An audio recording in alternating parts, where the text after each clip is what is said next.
সংগ্রামী বলগাড়িবাসী, আপনারা সকলে অবগত আছেন আজকে 17 বছর পর উৎখাত করেছিল, যে ষড়যন্ত্র করেছিল সেই ষড়যন্ত্র আজ ভূমিহীন হয়ে ওই সরকার বাংলাদেশ থেকে চোরের মতো পালিয়ে ভারতে যাচ্ছে।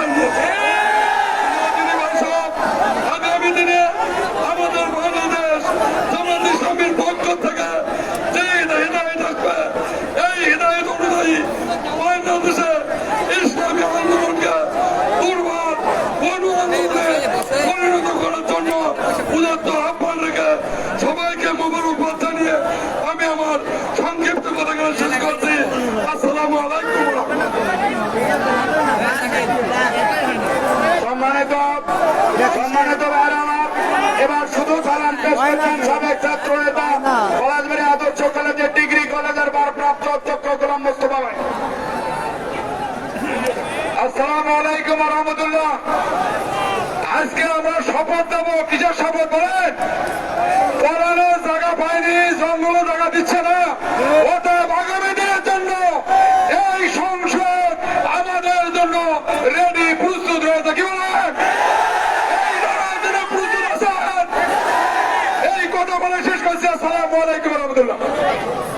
এ পর্যায়ে সালাম পেশ করছেন ইসলামী ছাত্র শিবিরের গাইবান্ধা জেলা সভাপতি ওমর সানি। আসসালামু আলাইকুম রহমতুল্লাহ। সম্মানিত উপস্থিতি, আমাদের এই মাহফিলে কিন্তু একসময় 144 ধারা জারি হয়েছিল, ঠিক না? আমরা আর 144 ধারা চাই না। আমরা কোরআনের কথাগুলো মন খুলে বলতে চাই, ঠিক না? আগামী দিন ইসলামের দিন। সবাইকে ধন্যবাদ। আসসালামু আলাইকুম রহমতুল্লাহ। এ পর্যায়ে সালাম পেশ করছেন আজকের পোস্টারে বিশেষ অতিথি গাইবান্ধা স্টেশন মসজিদের সাবেক খতিব, ইসলামী আন্দোলনের আহ্বায়ক জননেতা মৌলানা জহুরুল হক সরকার। আসসালামু আলাইকুম ওয়া রাহমাতুল্লাহি ওয়া বারাকাতুহু। সম্মানিত ভাই সব, আমাদের প্রধান মেহমান উপস্থিত, এই জন্য কোনো কথা বলার জন্য আমি প্রয়োজন মনে করছি না। আমাদের প্রয়োজনীয় কথা উনি বলবেন। আগামী দিনের বাংলাদেশ কোরআনের বাংলাদেশ। সংগ্রামী ভাইয়ের আমার, এ পর্যায়ে সালাম পেশ করছেন পলাশবাড়ী সাদুল্লাহপুরের গণমানুষের নেতা, সাবেক উপজেলা চেয়ারম্যান অধ্যক্ষ মৌলানা নজরুল ইসলাম লেবু। অধ্যক্ষ মৌলানা নজরুল ইসলাম লেবু। আউযু বিল্লাহি মিনাশ শাইতানির রাজিম। বিসমিল্লাহির রহমানির রহিম। সম্মানিত দিনী ভাই সব, আসসালামু আলাইকুম ওয়া রাহমাতুল্লাহ। রব্বুল আলামিন দরবারে শুকরিয়া আদায় করছি যে রব্বুল আলামিন আমাদেরকে দীর্ঘ 17 বছর পর এই হাই স্কুল মাঠে আপনাদেরকে নিয়ে ইসলামের কথা বলার সুযোগ দান করেছি বলি আলহামদুলিল্লাহ। দরুদ ও সালাম পেশ করি শেষ নবী হযরত মুহাম্মদ মুস্তাফা সাল্লাল্লাহু আলাইহি ওয়াসাল্লামের উপরে। সম্মানিত দিনী ভাই সব, এই কোরআনের কথা, ইসলামের কথা এতদিন আমরা বলতে পারি নাই এই জালেম সরকারের কারণে। সেই জালেম সরকার আমাদের মাঝ থেকে বিদায় হয়ে গেছে। এই জালেম সরকার আমাদের বড় বড় নেতাদেরকে ফাঁসির কাস্টে ঝুলিয়ে ফাঁসি দিয়েছে রব্বুল আলামিন। আমাদের কোরআনের পাখি ছিলেন আল্লামা দিলাউদ্দিন সাইদি সাহেব, কোরআনের কথা বলার কারণে জেলখানে তাকে হত্যা করা হয়েছে। আজকের আমাদের এই আলোচনার প্রধান বক্তা, দীর্ঘদিন তাকে জেলেবন্দি করে রাখা হয়েছিল। শুধু অপরাধ একটি, কোরআনের কথা বলে। আমরা আজকে এখানে উপস্থিত অনেক নেতা রয়েছে যারা সকলে জেলে ছিলাম একটি অপরাধ। আমরা ইসলামী আন্দোলন করতাম, এই অপরাধে আমরা জেলে ছিলাম। আমাদেরকে ডান্ডা বেরি পরিয়ে জেলখানা থেকে উঠে নিয়ে যাওয়া হয়েছে রব্বুল আলামিন।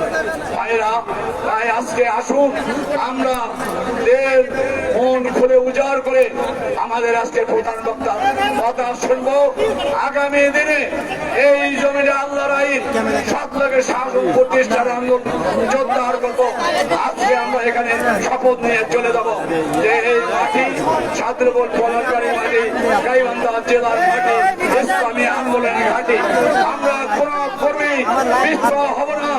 অতীতে যারা জালেম ছাইরা জুলুম করেছে, নির্যাতন করেছে, আমরা নির্যাতনের শিকার হব না এবং আমরা কাউকে নির্যাতন করতে দেব না, মানুষের উপর জুলুম করতে দেব না। আসুন সকলে ঐক্যবদ্ধ হয়ে এই সমাজে, এই দেশে, এই জেলায় আল্লাহর আইন সৎলোকের শাসন প্রতিষ্ঠান আন্দোলন জোরদার করি। আল্লাহ তাআলা আমাদের সকলকে তৌফিক দান করুন। আল্লাহুম্মা আমিন। আসসালামু আলাইকুম ওয়া রাহমাতুল্লাহ। আমাদের পায় না সংগ্রামী ভাই সব এ পর্যায়ে শুধু সালাম পেশ করছেন গাইবান্ধা সদর উপজেলার সাবেক উপজেলা চেয়ারম্যান, কোন মানুষের নেতা, গাইবান্ধা ইসলামী আন্দোলনের প্রধান রাহবার জননেতা আব্দুল করিম ভাই, জননেতা আব্দুল করিম ভাই।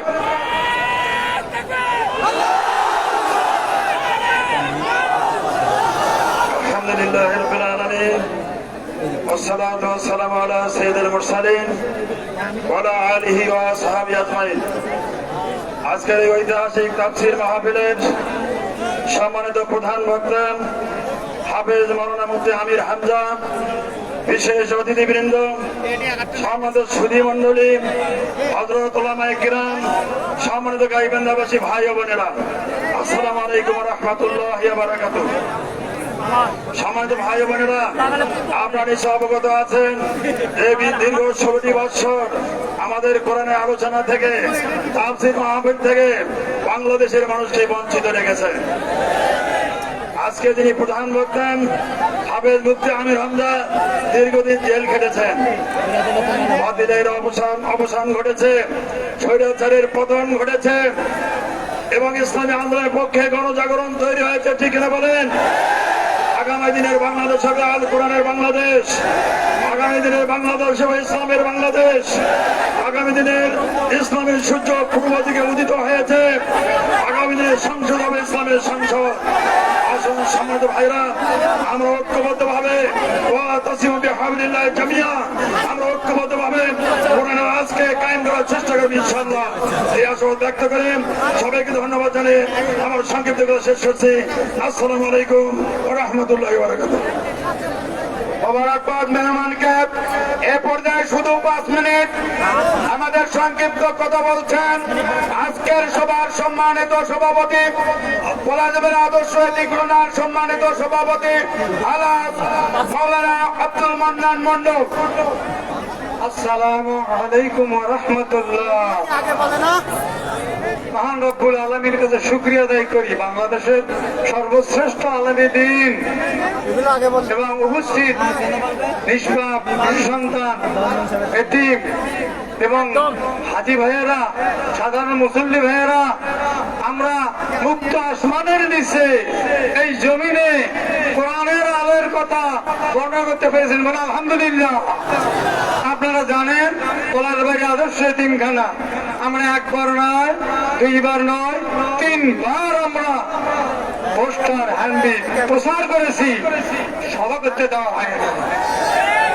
বড় বড় দুঃখের কথা, লজ্জার কথা, 90% মুসলমান সে দেশে কোরআনের তাফসীর করতে দেওয়া হয় না। এরা মুসলমান, ইসলামের নামে এরা দুশমন। আল্লাহর জমিনে এদের শাস্তি হয়েছে, তারা দেশ ছেড়ে পালাছে, জঙ্গলে আশ্রয় নিয়েছে, বাড়ি ঘর ছেড়েছে। এটা কে করেছে? আল্লাহ। এদেশের কোন মানুষ করে না। অস্ত্র ছিল, শস্ত্র ছিল, সবকিছু ছিল, সাধারণ ছাত্রদের কাছে সারেন্ডার করতে পালাছে। এটা খাস আল্লাহর রহমত। আমি এতিমখানার তরফ থেকে একটা হাদিসের কথা রাসূল বলেছেন, যারা এতিমখানার সঙ্গে থাকবে এবং তাদের খাদ্যখানার ব্যবস্থা করবে, আল্লাহ রাসূল বলেছেন জান্নাত তাদের ওয়াজিব হয়ে যায়। শুধু তাই না, রাসূল বলেছেন যে ঘরে এতিমেরা ছেলে থাকে, বিধবা থাকে, সবচেয়ে কল্যাণমূলক সেইটা। রাসূল বলেছেন, যারা এতিমখানার সম্পূর্ণ ব্যবস্থা করে, তারা সারা রাত্রি নাকি নফল ইবাদত করে। ওই ব্যক্তির মতো যারা রোজা ছাড়ে, রোজা আবার ধরে। আল্লাহ রাসূল হাত তুলে বললেন, হে আমার সাহাবীরা, যারা আমার এতিমের উপর এই সমস্ত কাজ করবে, জান্নাতে আমার সঙ্গে পাশে থাকবে। আপনারা কি আল্লাহ রাসূলুল্লাহ পাশে থাকবেন? হাত তুলে বললেন, নয়, তাকবীর। আল্লাহ তুমি দেখো, তোমার নবীর সঙ্গে এই লোকগুলো থাকবে। এই হাত দিয়ে আপনারা যার যা আছে, কেউ ফিরে যাবেন না। একটা মানুষ আপনাদের কাছে বৃদ্ধ বয়সে আমি হাত রাখছি। আপনার সত্যিও আমাদের হুজুর, উনি জেল খেতেছেন, সুন্দর কথা বলবেন, উপস্থাপন করবেন, ওই টাইমে আপনারা যা কিছু দান করবেন। সংগ্রামী ভাইয়ের আমার, আমরা এ পর্যায়ে আপনাদের সামনে আলোচনা পেশ করছেন আন্তর্জাতিক খ্যাতি সম্পন্ন বিশ্বনন্দিত মুফাসসির হাফেজ মাওলানা মুফতি আমির হামজা কুষ্টিয়া। এ পর্যায়ে আপনাদের সামনে তাফসীর পেশ করছেন আন্তর্জাতিক খ্যাতি সম্পন্ন বিশ্বনন্দিত মুফাসসির হাফেজ মাওলানা মোহাম্মদ মুফতি আমির হামজা।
কথা বন্ধ করুন ভাই, যে যেখানে আছেন দাঁড়িয়ে থাকেন, বসে থাকেন, কথা বলবেন।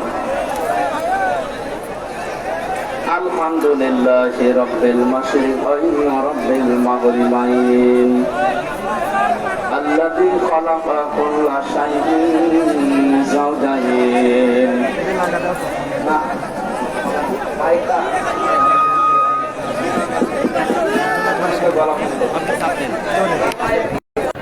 কানে আওয়াজ লাগবে বললাম।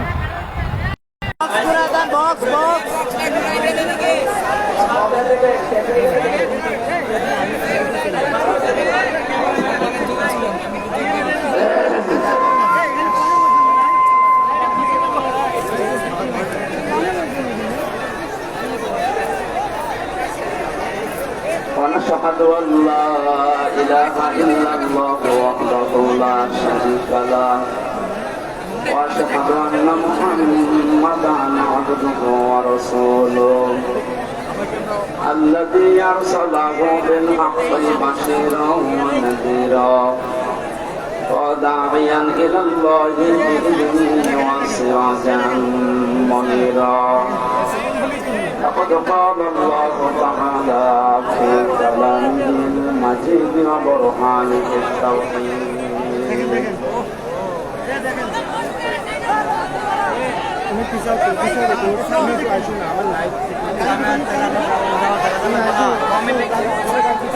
أعوذ بالله من الشيطان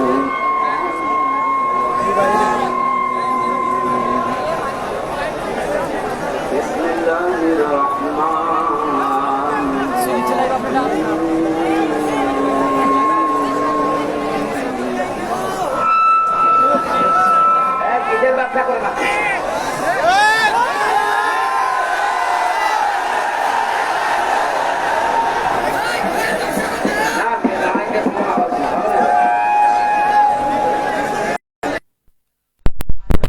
কত আপনি কেন এত বড় আয়োজন এটা দিয়েছেন? সারাদিন কি করেছেন? মাইকের কোনো আওয়াজ আছে?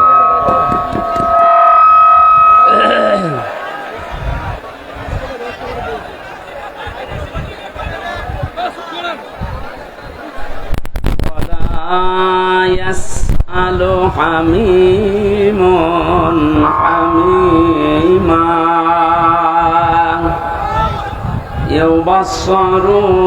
يبصرونهم يود المجرم لو يفتدي من عذاب يومئذ ببنيه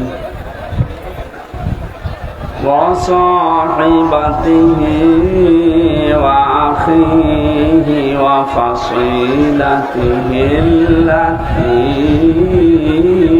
تؤويه ومن في الأرض جميعا ثم ينجيه صدقت يا ربنا.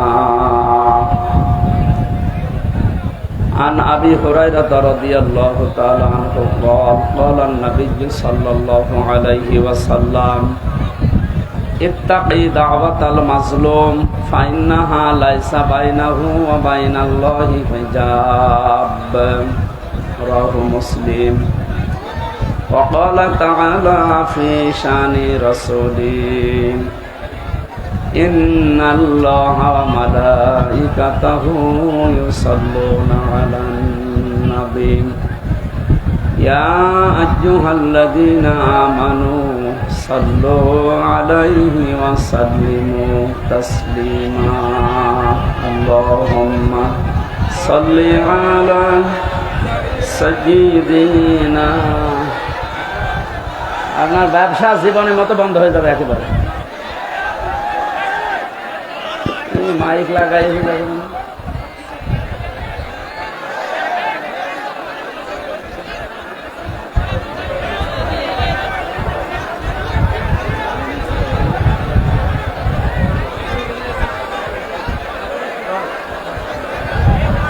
আরে ভাই এক একদিন 2টা 3টা করে অনুষ্ঠান করা লাগছে, আমার গলায় তো পারা লাগছে। কি আওয়াজে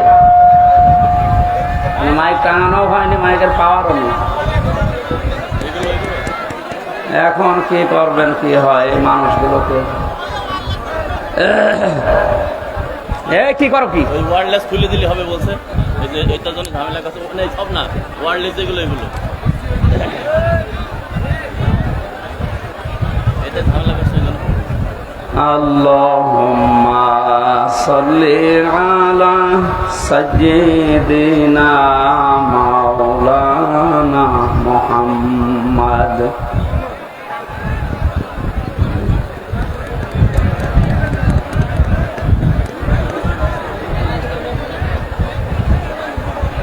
وعلى آل سيدنا مولانا محمد سبحان الله والحمد لله لا إله إلا الله. এই কথা বন্ধ করেন, তাড়াতাড়ি ঠিক করেন। সুবহানাল্লাহ আলহামদুলিল্লাহ লা ইলাহা ইল্লাল্লাহ সুবহানাল্লাহ আলহামদুলিল্লাহ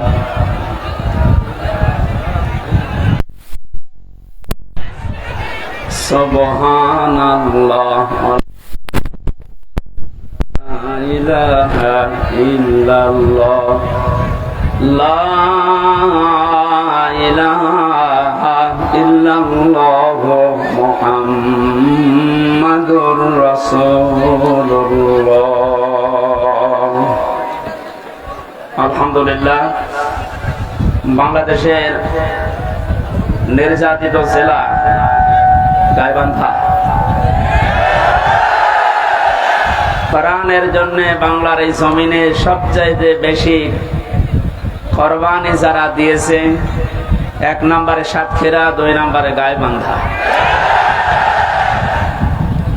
সুযোগ আল্লাহ যখন দিয়েছেন, ইন্নাল্লাহা লা ইউগায়্যিরু মা বিকাওমিন হাত্তা ইউগায়্যিরু মা বিআনফুসিহিম, ততক্ষণ পর্যন্ত আল্লাহ কোন জাতির ভাগ্য পরিবর্তন করেন না যতক্ষণ তারা নিজেদের ভাগ্য নিজেরা পরিবর্তন না করে। আল্লাহ একটু দয়া মায়া দেখিয়ে আমাদের হাতে যখন এনে দিয়েছেন, আমাদের ভাগ্যকে আমরা সুপ্রসন্ন করতে চাই। আমি এই কিছুক্ষণ আগে শহীদ বাংলার শ্রেষ্ঠ সন্তানের ভেতর অন্যতম শহীদ আবু সাইদের বাড়ি থেকে আসলাম আমার বাবার সাথে, এবং কবর জিয়ারত করে, এজন্য একটু দেরি হয়ে গেছে আসতে। কথা বন্ধ করেন, এমনিতে ইশারায় কাজ করেন, কথা বলা যাবে না।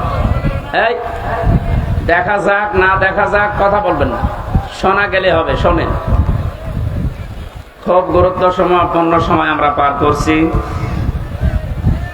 যেহেতু কোরআনে কারিমের সূরা রদের আয়াতে আল্লাহ জানিয়েছেন যে যতক্ষণ তোমরা নিজেদেরকে না পাল্টাবে আমি আল্লাহ নিজে পাল্টিয়ে দেব না। সুতরাং আমাদের চেষ্টা করা লাগবে, আল্লাহ নিজে আমাদেরকে পাল্টিয়ে দেবে।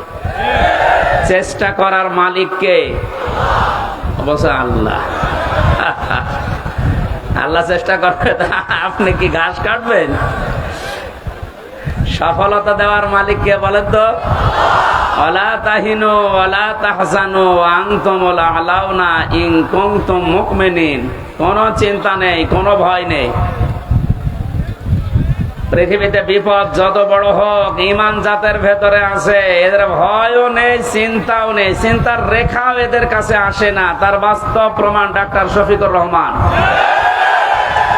জ্বলন্ত দৃষ্টান্ত। এই লোকটা, এত বড় বড় বিপদ আসে, শরীরের ভেতরে চেহারার ভেতরে কোন চিন্তার লেশ পর্যন্ত আমরা পেলাম না। জেলখানায়ও দেখেছি না, কোনো চিন্তা নেই।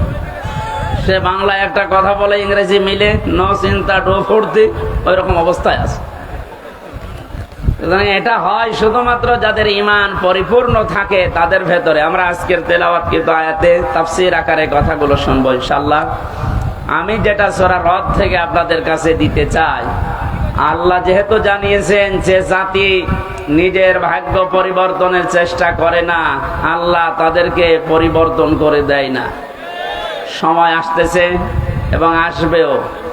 আশা করছি বাংলাদেশের চট্টগ্রাম, সাতক্ষীরা, গাইবান্ধা, চাঁপাইনবাবগঞ্জ, ওদিকে বরগুনা, পটুয়াখালী, এই সমস্ত জেলা থেকে কোরআনে কারিমের যে খাদেমগুলো আসবে, আল্লাহ যেন তাদেরকে কামিয়াবি দান করেন আপনাদের মাধ্যমে। আমরা চাই এগুলো থেকে যদি বসে যায় কোরআনের কোন খাদেম, তাহলে জেলার পুরা বদনাম হয়ে যাবে। বহু কষ্ট স্বীকার করেছেন, আপনাদের নাম স্বর্ণাক্ষরে লেখা থাকবে বাংলার ইতিহাসে। গাইবান্ধা, এই জেলার পলাশবাড়ি বলে একটা থানা আছে, এই থানা আদর্শ শিশু সদন এতিমখানার উদ্যোগে। শব্দগুলো খুবই গুরুত্বপূর্ণ। আদর্শ এই শব্দটা আমরা দুনিয়ার হিসাবে অনেকে মনে করি আদর্শ এ আর কি না, এটা গুরুত্বপূর্ণ একটা শব্দ মানব জীবনের জন্য। যতদিন পর্যন্ত এটা আমরা পাল্টাতে না পারবো দুনিয়ার ধ্যান ধারণায়, এ পৃথিবীতে কাঙ্ক্ষিত মানের শান্তি আমরা পাবো না। কারণ একমাত্র আদর্শ এ শব্দ বলে আল্লাহ নিজে ডাক দিয়েছেন রাসূলুল্লাহকে। আল্লাহ পাক জানিয়েছেন, ইয়াসিন, হে নেতা। এই একটাই মাত্র ঘোষণা আল্লাহ। কোরআন শরীফে আল্লাহ কাউকে হে নেতা এই শব্দ বলে ডাক দেননি। সুবহানাল্লাহ বলতে পারেন নাই? এই ইয়াসিন সূরা পড়লে 10 খতম কোরআন শরীফের সওয়াব হয়, প্রত্যেক অক্ষরে 10টা করে নেকি হয়। হ্যাঁ, মাস্ট বি হবে। এর ভেতরে যে শিক্ষাগুলো আল্লাহ দিতে চায়, ওইগুলো তো আপনার জীবন আগে থাকা লাগবে। এর প্রথম শব্দ কি বললেন? ইয়াসিন। ইয়া মানে হে, ইয়া মানে কি? হরফে নেদা। সিন মানে সাজ্জেদ, সাজ্জেদ মানে বাংলায় নেতা। আল্লাহর ঘোষণা দেওয়া নেতা কয়জন? উনি একমাত্র আদর্শ দুনিয়ার মানুষের। সুতরাং বাংলার মুসলমানেরা মুহাম্মদ রাসূলুল্লাহকে বাদ দিয়ে আজ যারা অন্য কারো আদর্শ গ্রহণ করে নিজেকে আনন্দিত গর্বিত মনে করছেন, আপনি ভুল পথে আছেন। আর এই একটা কারণে আপনাকে জাহান্নামে যাওয়া লাগতে পারে। আপনি যদি অন্য ধর্মের হতেন আমি বলতাম না, আপনি যদি মুসলমান হয়তো না বুঝে ভুল করছেন, এই জন্য আশা করছে আপনি এটা নিয়ে ভাববেন। মরণের পরে নবীজিকে আল্লাহ দেখিয়ে বলবে মান হাজার রজুল, এই লোকটা কে ছিল?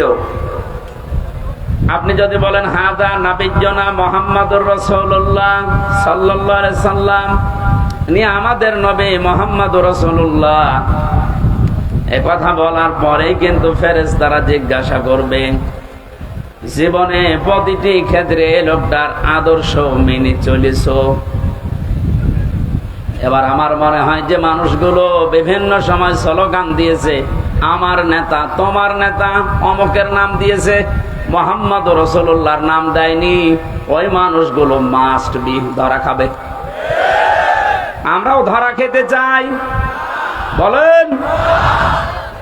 এরপরও যদি কারো মনের পরিবর্তন না হয়, সে যেন বিশ্বাস করে তার বিবেকের উপরে কুকুরে প্রসাব করেছে। ও বলছে ঠিক। এখন যদি বাড়িতে যাই, এই যে যেখানে বসে আছে এনে যদি বাড়িতে সালাম দেওয়ার পরে ওনার স্ত্রী ওনারে গালি দেয় কুকুরের বাচ্চা বলে, ওনার ভালো লাগবে? বলেন, রাগ হবে না? উনি যদি জ্ঞানী মানুষ হয়, চিন্তা করবে আমার তো শিক্ষিত বউ, এত ভদ্র ঘরের সন্তান, আমার গালি দেয় কেন? অবশ্যই এর জিনে ধরেছে। কিসে? জিন অথবা পরিতে ধরেছে, নাই তো আমার গালি দেওয়ার কথা না, স্বাভাবিক নেই। আপনি যদি কোরআনে কারিমের অথেন্টিক কথাটা শোনার পরে আপনার যদি বিশ্বাস দরবেশ বাবার মতো হইতো, তাহলে আপনাকে আমি বলতাম না। ও দরবেশ কোরআন হাতে নিয়ে বলেছিল এর ভেতরে সমস্যা আছে, এই কারণেই তো দাড়ি কেটে ফেলিস। আল্লাহকে অপমান করিয়েছে শুধু কোরআনে কারিমে, মানে সন্দেহ আছে এর ভেতরে এই কথা বলার কারণেই। যে লোকটা এই কথা বলতে পারে তার ঈমান বলে কিছু থাকার কথা। আল্লাহ বলেন যালিকাল কিতাবু লা রাইবা ফি, এর ভেতরে কোনো ভুল নেই, সন্দেহ নেই, সন্দেহের অবকাশও নেই। আর ওটা হাতে নিয়ে বলেছে এর ভেতরে সমস্যা আছে, তবে মেজর না। বলেন নাউজুবিল্লাহ। আমার ভাইরা, তো অল্প সময় কথা বলবে গরমে, কিন্তু কথাগুলো আপনাকে নিয়ে যাওয়া লাগবে। ইয়াসিন বলে আল্লাহ যার নাম দিলেন তার নাম মুহাম্মাদুর রাসূলুল্লাহ। সুতরাং আজকে থেকে যদি বিবেকটা কাজে লাগে, মুহাম্মাদুর রাসূলুল্লাহ বাদ দিয়ে আপনি আর কাউকে নেতা আদর্শ হিসাবে মানবেন না। এ কথা দেওয়া যায় না? আলহামদুলিল্লাহ। শিশু সাধন এতিমখানার নাম দিয়েছে। এতিম এই শব্দটার ব্যাখ্যা শুনছিলেন? এত গুরুত্বপূর্ণ বিষয় এটা। বিশ্ব নবী নিজে এতিম ছিলেন। নবীজি জানিয়েছেন কেউ যদি এতিমের মাথায় হাত বলায় যতগুলো চুল পড়বে অতগুলো সওয়াব হবে। এতিমের দায়িত্বে যারা থাকবে কিয়ামতে নবীর সাথে এভাবে পাশাপাশি জান্নাতে থাকতে পারবে। এ সুন্দর একটা প্রতিষ্ঠানের উদ্যোগে আজকের আয়োজন। পলাশবাড়ি SM মডেল পাইলট সরকারি উচ্চ বিদ্যালয়ে, পলাশবাড়ি পৌরসভা গাইবান্ধা। সভাপতির দায়িত্বে আছেন আমার আরাফাতের ভাই আলহাজ মাওলানা আব্দুল মান্নান মন্ডল। এতিমদের দায়িত্বে তিনি আছেন। আল্লাহ যেন এতিমদের এই দায়িত্ব পালন করার কারণে জান্নাতে নবীর সাথে এভাবে পাশাপাশি ব্যবস্থা করে দেন। মাহফিলের প্রধান অতিথি সাবেক উপজেলা চেয়ারম্যান গাইবান্ধা সদর, আমাদের অভিভাবক জনাব মোহাম্মদ আব্দুল করিম সরকার, বিশেষ অতিথি মাওলানা নজরুল ইসলাম লেবু, মাওলানা জহুরুল হক সরকার, আরো অনেক মানুষের নাম এখানে দেখতে পাচ্ছি। বিশেষ করে জনাব আবু বকর সিদ্দিক, অধ্যাপক গোলাম মোস্তফা, জনাব আবু তালেব সরকার মাস্টার, শহীদুল ইসলাম মনিরুজ্জামান সহ নাম না জানা মঞ্চে বসা শ্রদ্ধাভাজন ওলামা ইকরাম, সামনে বসা মুসলমান ভাইরা, পর্দার আড়ালের সম্মানিত মা এবং বোনেরা, প্রাণ প্রিয় গাইবান্ধাবাসী, দল মত নির্বিশেষে কোরআনের এই আয়োজনে যারা সাড়া দিয়েছেন ইবাদত মনে করে, এটা কিন্তু এখন ইবাদত চলছে। যে ইবাদতে কষ্ট বেশি ওই ইবাদতে সওয়াব বেশি হয়। সুতরাং এই কষ্ট করে যারা এসেছেন শুনছেন ইবাদত মনে করে বলেন আলহামদুলিল্লাহ। পৃথিবীতে আল্লাহর বড় বড় দয়ার কথা আমরা শুনেছি। সবচাইতে বড় দয়া রহমত আল্লাহর পক্ষ থেকে মানুষের জন্য 4টা পেয়েছি। কয়টা বলেন বলেন? এটা তিরমিজি শরীফের হাদিস। আল্লাহর নবী বলেন 1 নম্বরে মানুষের সবচাইতে বড় দয়া, কিন্তু এটা পেলে মানুষ বেজার হয়। আল্লাহর দয়া রহমত, অথচ মানুষ পেলে বেজার হয়। কথাটা কেমন হয়ে গেল না? নবীজি কেন বললেন এবার মিলান তো? 1 নম্বরে পৃথিবীর বড় দয়া রহমত, মানুষ যেটা পেলেই বেজার হয়ে যায় অধিকাংশ। তার 1 নম্বরে কন্যা সন্তান। আমরা কি বেজার হব? আজ যারা জুজুর ভয় দেখাচ্ছেন বাংলাদেশে নারীদেরকে, যে ইসলামী আন্দোলন একামতে দিন যারা আছে, এরা যদি ক্ষমতায় যেতে পারে আপনাদের ঘর বন্দি করে রাখবে, এই জুজুর ভয়টা দেখানো হচ্ছে না? বাংলাদেশের জামাতে ইসলামী বাংলাদেশের শ্রদ্ধাভাজন আমির, আমার মনে হয় কেউ যদি জিন্দা আল্লাহর ওলি দেখতে চায়, ওই লোকটার যেন দিকে তাকায়। টাটকা ওলি। আমরা ওলি আল্লাহ খোঁজার জন্য সিলেটে যাই, সিলেটে যেখানে যাওয়া দরকার ওখানে যাই না। কথা বলে না কেন? জীবিত ওলি দেখতে হলে এখানে যাওয়া লাগবে, সিলেটের পাশে মৌলভী বাজার কুলাউড়ায়। হেঁটে গেলে মনে করবেন এটা একেবারে জিন্দা ওলি। উনি ঘোষণা দিয়েছে নারীদেরকে আজ যারা জুজুর ভয় দেখাচ্ছেন, আমি গ্যারান্টি দিলাম যদি আল্লাহ আমাদেরকে জাতির খেদমতে কবুল করে, এই মেয়েরা পুরাটা উল্টিয়ে যাবে। তারা মনে করবে আমরা মায়ের কোলে আছি। ওনার কথার সাথে বাস্তবতার যেন আল্লাহ মিল করে দেন, বলেন আমিন। কন্যা সন্তান যাদের আছে আপনি বেজার হবেন না, কারণ কারো রিজিকের দায়িত্ব কারো হাতের উপরে, ঘাড়ের উপরে, মাথার উপরে আল্লাহ দেয়নি। যে আসতেছে দুনিয়ায় তার রিজিক সে নিজে করে নিয়ে আসতেছে। কথা বলেন এখানে? দায়িত্ব যতদিন আপনার উপরে আছে যেভাবে হোক আল্লাহ চালিয়ে নেবে। যেহেতু এটা নবীর কথা যে এটা বড় রহমত, অথচ আমরা বেজার হয়ে যাই। আমার তো আল্লাহ 2টা মেয়ে অলরেডি দিয়েছে, এখন যদি আরো মেয়ে আসে আমার কোনো নারাজি নেই, আমি খুশি। দ্বিতীয় নম্বরে হাদিসের ব্যাখ্যা শুধু বলছে, নবীজি জানিয়েছেন যারা মেয়ের বাবা আছো, মেয়েটা যখন কোনো বাড়িতে আসে ফেরেশতা পর্যন্ত বাড়িতে নাজিল হয়ে যায়। কোন ছেলে আসলে ফেরেশতা নাজিল হয়, কথা কোরআনেও নেই, হাদিসেও নেই। অথচ মেয়ে মানুষ আসলে ওই বাড়িতে আল্লাহ ফেরেশতা আগে পাঠায়। ফেরেশতারা আসার পরে মাথার উপরে হাত দেয়, ওই কন্যা সন্তানকে উদ্দেশ্য করে বলে এটা একটা দুর্বল দেহ, একটা দুর্বল দেহ থেকে বের হয়ে এসেছে। এই মেয়েটাকে যারা আদর যত্ন করবে, এর পেছনে শ্রম দেবে, দিনের শিক্ষা দেবে, সৎ পাত্র থেকে পাত্রস্থ করবে, কিয়ামত পর্যন্ত আল্লাহর সাহায্য ওই বাবা মা গার্জিয়ানের উপরে থাকবে। বলেন সুবহানাল্লাহ। এজন্য আল্লাহর এই বড় দয়া, বড় রহমত আমরা যেন বেজার না হই কোনোদিন। মেয়ে হওয়া মানে স্ত্রীর উপরে রাগ না, আপনার রাগ হচ্ছে আল্লাহর উপরে, কারণ ওটা তার স্ত্রী বানায়নি, বানিয়েছে কে? দ্বিতীয় নম্বরে পেয়েছি সবচাইতে বড় দয়া আল্লাহর পক্ষ থেকে, অথচ মানুষ বেজার হয়ে যায়, তার নাম মেহমান। নাম কি? এটার সাথে বাস্তবতার মিল আছে। যত ধনী মানুষ হোক, মেহমান আসলেই কেমন যেন মন খারাপ হয়ে যাচ্ছে। অথচ মেহমান যখন আসে, নবীজি বলেন সে তার নিজের খোরাকি সাথে নিয়ে আসে। বলেন সুবহানাল্লাহ। বিশ্বনবী জানিয়েছেন 3 নম্বরে বৃষ্টি, 4 নম্বরে আল্লাহর নবী বলেন রোগ ব্যাধি। রোগ ব্যাধি যার যত বেশি হবে, তার দুনিয়ার অপরাধ গুলো আল্লাহর মাধ্যমে মাফ করিয়ে নিষ্পাপ করে তার কাছে নিয়ে যাবে। সিস্টেম অপর পৃষ্ঠায় দেখুন তিরমিজি শরীফ, নবীজি বলেন 4টা বিষয়ে মানুষ আনন্দ পায়, 4টা বিষয়ে মানুষ খুশি হয়, কিন্তু আল্লাহর কাছে সবচাইতে ঘৃণিত নিকৃষ্ট এই 4টা। তার 1 নম্বরে নাম পেয়েছি যৌতুক। এদেশে নেই, সামাজিকভাবে আন্দোলন গড়ে তোলা লাগবে। বৈষম্য বিরোধী ছাত্র আন্দোলনের মাধ্যমে যেহেতু সংস্কার চলছে, আজ বাংলাদেশের সমাজগুলো থেকে যৌতুক নামে এই মানবতার মহা কৌতুক বিদায় করে সংস্কার করা লাগবে।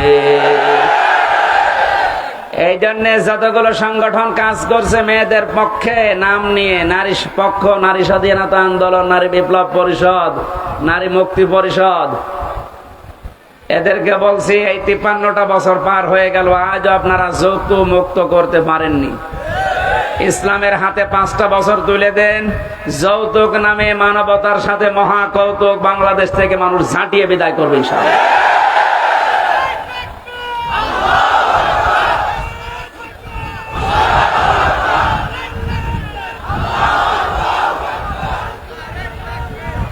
গাইবান্ধাবাসী 2 নম্বরে পেয়েছি আল্লাহর কাছে, ঘৃণিত মানুষের কাছে খুব আনন্দ লাগে, মজা লাগে, তার নাম গীবত।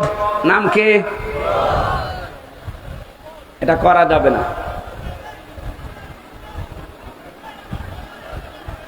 আপনারা কথা বন্ধ না করলে তো আমি কথা ভুলে যাব। কথা বন্ধ করেন।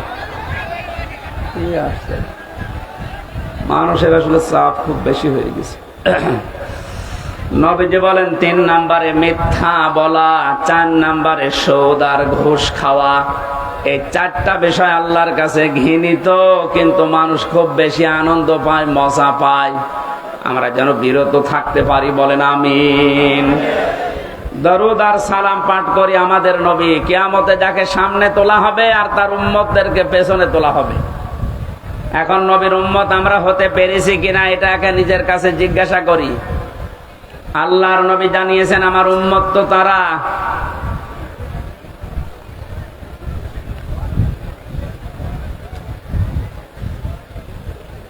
সূরা আরাফের ভেতরে 2 জায়গা আল্লাহ আয়াতটা দিয়েছেন, উম্মতি মুহাম্মদি, যে আমি মুহাম্মদ রাসূলুল্লাহর উম্মত। এ কথা যদি কেউ ঘোষণা দেয়, দাবি করে, সে যেন মানুষকে ন্যায় এবং ইনসাফের দিকে ডাক দেয়। আপনার বিবেকের কাছে আমি প্রশ্ন করছি, আমি রাজনৈতিক কোনো এজেন্ডা নিয়ে আপনার কাছে কথা বলছি না। তো বাংলাদেশে এই মুহূর্তে ন্যায় এবং ইনসাফ প্রতিষ্ঠার জন্য যারা ডাক দিচ্ছে, আপনার বিবেক কোন দিকে সায় দেয় আপনি নিজেই বলেন। 2 নম্বরে এটা যারা শুধু ডাক দিয়েই ক্ষান্ত না, এটা যারা কায়েম করতে চায়, প্রতিষ্ঠা করতে চায়, এই 2টা গুণ যাদের ভেতরে আছে এরা নবীর উম্মত বলে দাবিদার, উম্মত বলে দাবি করতে পারে। আল্লাহ আমাদেরকে যেন এই 2টায় গণান্বিত হওয়ার তৌফিক দান করেন, আমিন। কোরআনে কারিমের বহুল আলোচিত একটা সূরা, সূরা মাআরিজ।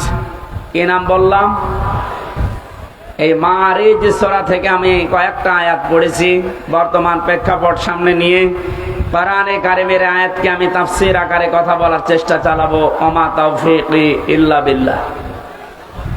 জবান খুলে আগে একটু তেলাওয়াত করেন, আউযু বিল্লাহি মিনাশ শাইতানির রাজীম, বিসমিল্লাহির রহমানির রহিম, ওয়ালা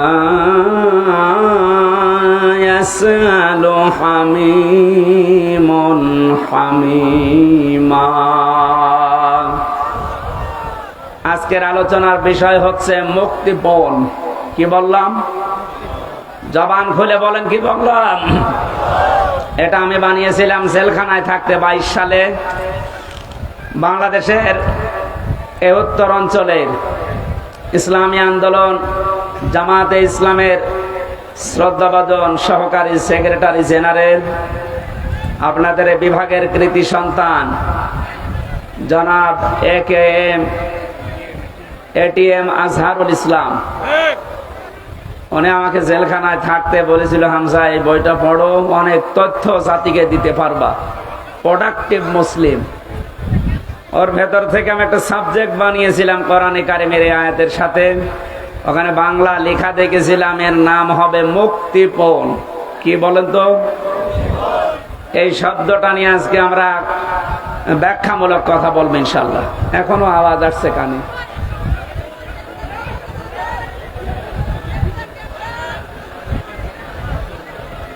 এইভাবে করলে তো কথা বোঝানো যায় না। আর যে মাইক নিয়েছেন, জীবনে যদি এই মাইক আমার মাহফিলে দেন, একেবারে আষাঢ় দিয়ে ভেঙে ফেলবে,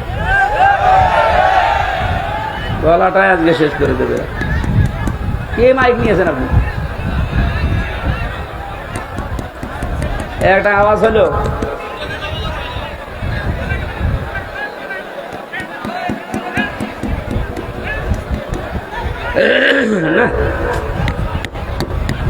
ভুল করেছে, আজকে না আসাই ভালো ছিল। ছাতা মাহফিল, হাসানের আর মাহফিল কোনোদিন দিবে না। ছাতা কিছু জানে না, বোঝে না, আন্দাজে মাহফিল নিয়েছে। বলি যে এত করে যে টাকা পয়সা আমার দরকার কম দিয়ে, আপনি জেলা শহরের মাইক নেবেন, রংপুর থেকে মাইক নিয়ে আসা যায় না? কোথায় বাদাম বিক্রি করে মাইক নিয়েছেন? এত জোরে আওয়াজ দিয়েও যদি আওয়াজ না শোনা যায়।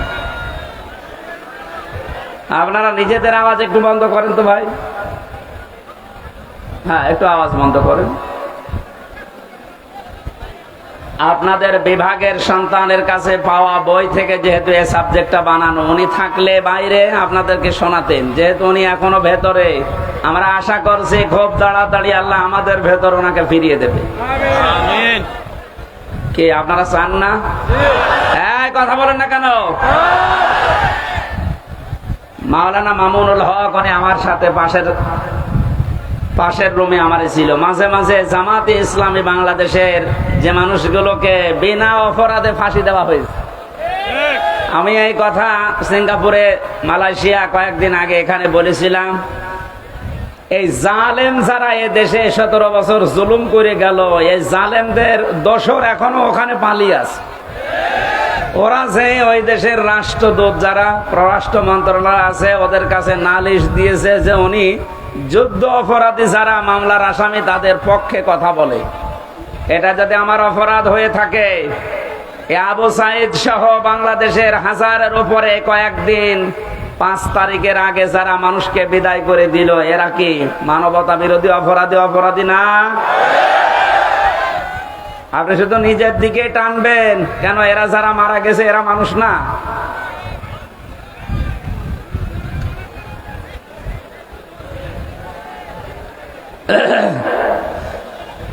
গাইবান্ধাবাসী কিয়ামতের একটা কঠিন পরিস্থিতি আল্লাহ আমাদের সামনে তুলে ধরেছেন। এরপরে আয়াতগুলো দিয়ে আরম্ভ করছেন। আল্লাহ পাক বলেন, এমন জালজালা অবস্থা আমি পয়দা করব কিয়ামতের ওই ময়দানে, বুড়ো যুবক মানুষ দৃশ্য দেখেই বিদ্ধ হয়ে যাবে।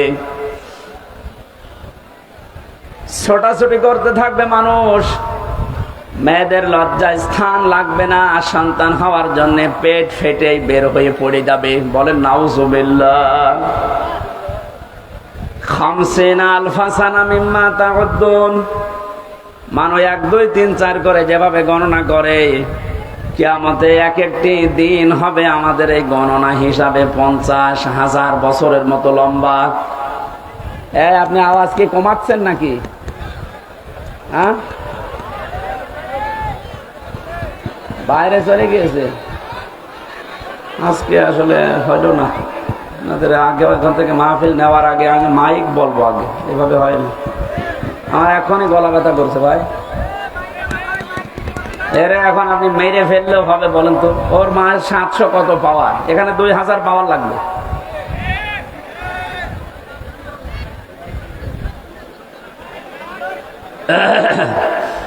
ডাক্তার শফিকুল ইসলাম মাসুদকে দিয়ে যে কাজ হবে, এখন কে দরবেশ বাবার দিয়ে সে কাজ হওয়ার কথা? এ যা নিয়ে এসেছে দরবেশ বাবার মতো, এখন লাগবে শফিকুল ইসলাম মাসুদের মতো। এ কথা বলছে না কেন? আপনি পাবেন কোথায়? এই জন্য তো আমার কষ্ট হয়ে যাচ্ছে। এরকম একটা দৃশ্য আল্লাহ সামনে যখন নিয়ে আসবেন, আল্লাহ পাক আমাদেরকে সতর্ক করছেন, কোন বন্ধু কিন্তু বন্ধুর পরিচয় পর্যন্ত দিতে রাজি হবে না। আজ বাংলাদেশে আমরা একটা বাস্তব অভিজ্ঞতা দেখতে পেলাম, বন্ধুর পরিচয় দেওয়া না, বন্ধু অনেককে পরিচয় করিয়ে দিয়েছে। এই যে অবৈধ আনিসুল হক ওরে যখন ধরেছে ও যদি নিচে নিচে চলে যেত দরবেশ বেশি যেত, ধরা খাওয়ার পরে বলছে আমারে ওই যে ওরে নিবেন না, দরবেশ কেন? ও যে বললো আমি নৌকার মাঝি। কিসের মাঝি? ভালো করে তাকান, সালমান। ওরা আশ্চর্য হয়ে গেছে যে মানুষ এত নিচে নামতে পারে। বাঁচার জন্য মানুষের দুনিয়ায় যদি এই করে তাহলে বোঝা যাচ্ছে দাড়িটা এটা নবীর সুন্নত হিসাবে রাখে না, এটা ধোঁকা দিয়ে বোকা বানানোর জন্য রেখেছিল। আল্লাহ বলেন কিয়ামতের সব চাইতে বড় আপন বন্ধু যারা, এই মানুষগুলো নিজেরা নিজেদেরকে পরিচয় দেবে না। ইউবাসসারুনাহুম, যখন তাদেরকে কেউ অন্যের দৃষ্টিগোচর করা হবে, সামনে যখন মানুষকে নিয়ে আসা হবে, এই মানুষগুলো সব চাইতে বড় বেঈমানি করবে যে না আমি চিনি না। আল্লাহ পাক বলেন ইয়াবাদুল মুজরিমু লাউ ইয়াফতাদি মিন আযাবি ইয়াউমিদিন বিবানি। এই কঠিন পরিস্থিতি যখন তৈরি হবে, এই মানুষটা নিজেকে বাঁচানোর জন্যে ও যা আছে সব ফিদিয়া হিসাবে, জরিমানা হিসাবে দিতে রাজি হয়ে যাবে। আজকে দরবেশের কথা দেখেছেন যে আমারে ছেড়ে দেন, বাংলাদেশ আমি ঠিক করে দেব। মুক্তিপণ হিসাবে মানুষ ওই দিন সব দিতে রাজি হয়ে যাবে। পৃথিবীতে যত আপন জন আছে তাদের নাম আল্লাহ সিরিয়াল আকারে কিছু দিয়েছেন। ওয়া সাহিবাতিহি ওয়া আখি, প্রথমে মানুষ তার স্ত্রী সন্তানকে বলবে আল্লাহ তুমি এগুলো নিয়ে যাও, আমার ভাইকে তুমি নাও। ফাসিলাতি হিল্লাতি তওবে, এই দুনিয়ায় যারা তাকে আশ্রয় দিত, দলীয় লোক, সামাজিক লোক, বংশের লোক, যারাই তাকে আশ্রয় প্রশ্রয় দিত, এই মানুষগুলোকে বলবে আল্লাহ এগুলো দিয়ে দিলাম। বলেন নাউজুবিল্লাহ। এ কথাকে আপনি 100 ভাগ বিশ্বাস করেন? বলেন।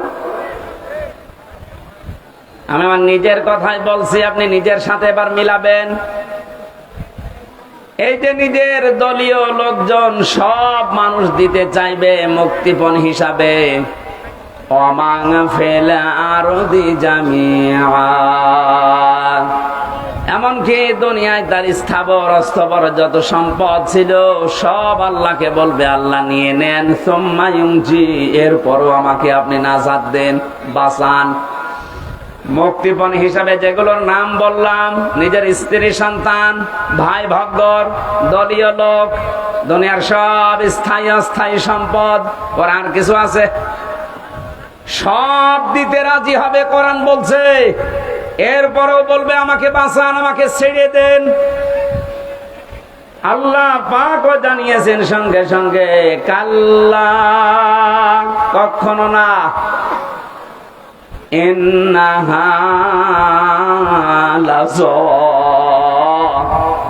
অবশ্যই আমি আল্লাহ তাকে জাহান্নামে লাজার দরজা দিয়ে প্রবেশ করাবো। জোরে বলেন নাউজুবিল্লাহ। আল্লাহ যদি গ্যারান্টি দেয় তার ভেতরে কোনো ফাঁক ফোকর থাকার কথা? উনি বলছেন না, কখনো না। তো যেগুলো দিতে চাইলি একটাও আমি মুক্তিপণ হিসাবে নিতে রাজি না। তোকে আমি লাজাই দেব। এখন লাজা কি? আমরা এখানে অনেকে এর আগে শুনেছি যে জাহান্নামের স্তর আল্লাহ বানিয়েছেন 7টা। কয়টা? বলেন বলেন। জান্নাতের স্তর কয়টা? 100টা। আমরা তাই 8টা জানি। কোরআনে কারিমের ভেতরে 100টার উপরে জান্নাতের স্তর আল্লাহ সাজিয়েছেন। এর ভেতরে জাহান্নামের স্তর যেহেতু 7টা ধাপ, 7টা, এক একটা ধাপের আলাদা আলাদা নাম আছে। 3 নাম্বার যে ধাপটা তার নাম লাযা। আল্লাহ বলেন এত ভয়ঙ্কর যাক, নাযাআতাল লিশাওয়া। এই জায়গায় প্রবেশ করানোর সঙ্গে সঙ্গে মানুষের চামড়া খসিয়ে ফেলবে। বলেন নাউজুবিল্লাহ। এ পৃথিবীতে যত রকমের শাস্তির জায়গা আমি জীবনে যত দেখেছি, এই যে আয়না ঘরের নাম এখন শুধু শুনছি, আগেও বলতে পারতাম কিন্তু আমার বলতে দেয়নি। আমিও মাটির নিচে ছিলাম, গুম হয়েছিলেন এই যে আপনাদের এলাকার সন্তান। কত মানুষ গুম হয়েছিল এই দেশে। অনেকে বলে যে কি করেছে যে তাদের এত কিছু বলা লাগবে, গালি দেওয়া লাগবে।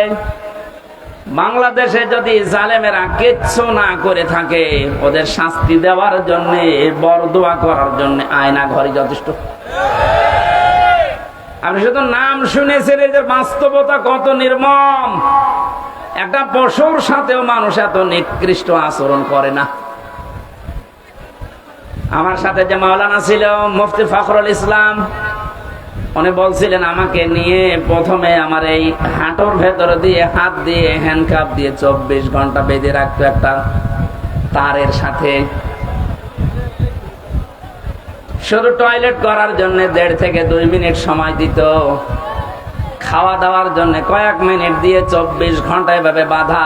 ঘুম নেই, একটু ঘুম যদি আসে গরম দিত। আপনি বলেন তো, কোন বিড়াল বেঁধে রাখে মানুষ, পাখি খাঁচার ভেতরে রাখে, তারপরে তো কঠিন আচরণ করে।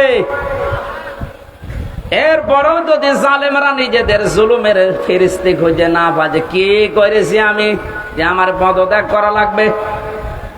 প্রকাশ্য গুলো তো বাদই দিলাম, গোপনে যেটা, এইটাও যদি এখন সামনে ভালোভাবে নিয়ে আসেন, আপনি যে জালেম ছিলেন পৃথিবীতে, তামাম দুনিয়া স্বীকার করবে। এই জন্য উপদেষ্টার যারা আছে তাদের একজন আসিফ, এই ছেলেটা জানিয়েছে বাংলাদেশের আয়না ঘর যেখানে যেখানে আছে এগুলো ধ্বংস করা লাগবে না, এগুলো রেখে দেন। মানুষ যেন দেখে বসে যে পৃথিবীর ময়দানে বাংলাদেশ নামক জায়গায় একটা জালেম ছিল। জালেমদের জন্য আপনি মায়া দেখায় অনেকে এখন বলে না কি আর করেছে। সারা দেশের 18 কোটি মানুষও যদি আপনাকে মাফ করে দেয়, আমি আমার বাস্তবতা থেকে বলছি, ব্যারিস্টার আরমানের বউ আপনাকে মাফ করবে না। ইলিয়াস আলীর স্ত্রী আপনাকে মাফ করবে না, যে ধোঁকা দিয়ে তাকে বোকা বানালেন যে আমি কিছু জানি না, অথচ প্রমাণ হয়েছে ওনাকে মেরে ফেলা হয়েছে। ও গাইবান্ধাবাসী, এ কথাটা আমি ভেতর থেকে বলছি এই কারণে, কারণ জালেম ছাড়া এখনো পর্যন্ত আমরা দেখতে পাচ্ছি অনেকে জালেমের পক্ষে সাফাই গাচ্ছে। কয়েকদিন আগে গোপালগঞ্জের এক জালেমের দোসর ও জানিয়েছে, আপা ঘাবড়াবেন না, আপনি ঘাবড়ালে আমরা নরম হয়ে যাই। এখনো এই কথা বলেন, ওনার বিবেক আছে? আপনি জানেন বাস্তবতা কত নিচে নেমেছিল? এই দিককার মানুষগুলো কি, এরা কি মানুষ নাকি?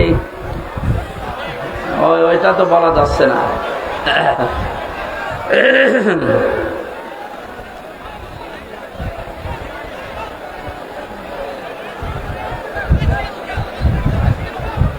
না, এদের জন্য শেষ করে দেওয়া লাগবে। কি করে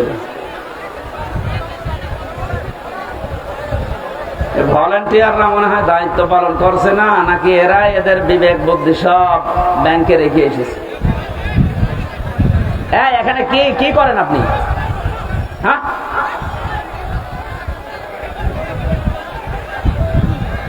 এমনিতে মাইক মন মতো না, কোনো আওয়াজ আছে, আবার এরা যদি এত ডিস্টার্ব করে কিভাবে করে?